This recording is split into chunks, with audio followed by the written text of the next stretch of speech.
Hello बच्चों, ये देखो 9 अप्रैल 2024 का क्वेश्चन है। क्वेश्चन में कह रहा है एक कैपेसिटर है, इसका रिएक्टेंस दिया है 4√3, साथ में एक रजिस्टर लगा दिए हैं, ये 4 ओम का है। एक एसी सोर्स से कनेक्ट कर दिए हैं जिसका पीक वैल्यू 8√3 वोल्ट दिया है।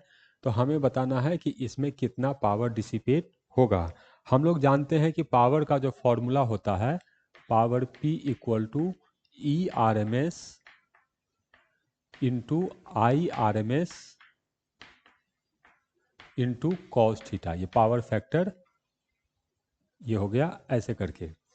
तो सबसे पहले हमको ERMS निकालना पड़ेगा। हम लोग को E0 दिया है, इसको अगर मैं √2 से डिवाइड कर दूंगा तो ERMS कैलकुलेट हो जाएगा। अब यहाँ देखो XC हमको ये दिया है और R हम लोग को ये दिया है, तो इन दोनों का जो इक्विवेलेंट कैलकुलेट करेंगे तो इक्विवेलेंट आएगा हम लोग को Z इक्वल टू, फॉर्मूला होता है √XC का स्क्वायर प्लस R का स्क्वायर।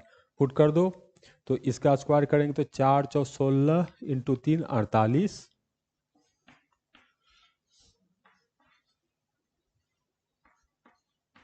प्लस 4 का स्क्वायर 16, तो ये हो गया हम लोग को √64। तो √64 मतलब 8। तो ये जो आ गया हम लोग को Z, इसका वैल्यू आ गया हम लोग को 8 ओम। ये हो गया ठीक।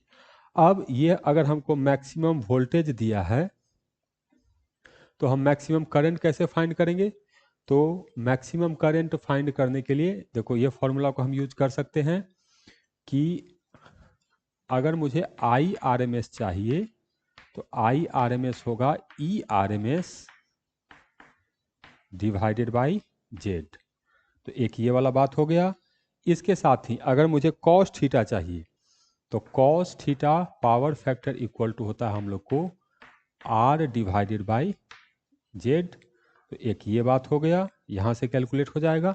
तो जो पावर कैलकुलेट करना है तो पावर P इक्वल टू मैं लिख सकता हूँ ERMS को मैं लिख सकता हूँ E0 बाई √2। ठीक, IRMS को लिखूंगा ये, और ERMS हो जाएगा तो ये हो जाएगा E0 बाई √2 इंटू Z, और कॉस थीटा को मैं लिखूंगा R बाई Z। ये सारा वैल्यू हम लोग पुट कर देते हैं, हम लोग को आंसर आ जाएगा। E0 दिया है 8√3, 2 बार हुआ है तो स्क्वायर हो गया है, तो ये हो जाएगा 864 इंटू 3। E0 का स्क्वायर, R हम लोग को है 4 ओम, तो 4 पुट कर दिए डिवाइडेड बाई √2 इंटू √2 2 हो जाएगा, और ये Z का स्क्वायर, तो Z का स्क्वायर मतलब 64। तो 64 से 64 कट गया, 2 से कटेगा तो 2 हो जाएगा, तो 3 इंटू 2 6, तो ये आएगा 6 वाट। तो यहाँ जो नंबर फिल होगा वो होगा 6।